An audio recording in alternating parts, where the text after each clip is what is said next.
जनाब सकीना फरमाती हैं, जब दमिश्क में हमें 4 दिन गुजर गए तो मैंने ख्वाब में देखा कि एक खातून एक खैमा में बैठी हैं जिनके दोनों हाथ सर पर हैं। मैंने सवाल किया ये बीबी कौन है? तो कहने लगी ये फातिमा बिनते मोहम्मद है, तुम्हारी दादी है। मैंने कहा खुदा की कसम इनके पास जाऊंगी और जो मज़ालिम हम पर ढाए गए इन्हें सब बयान करूंगी। ए मादर ग्रामी, खुदा की कसम हमारे हक से इनकार किया गया, हमारे कुंबे को हमसे जुदा किया गया। खुदा की कसम हमारे बाबा हुसैन अलैहिस्सलाम को कत्ल किया गया।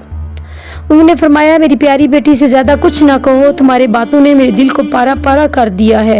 ये तुम्हारा बाबा हुसैन की कमीज़ मेरे पास है, ये हमेशा मेरे पास रहेगी यहाँ तक इस कमीज़ के साथ खुदा की बारगाह में हाजिर होंगी।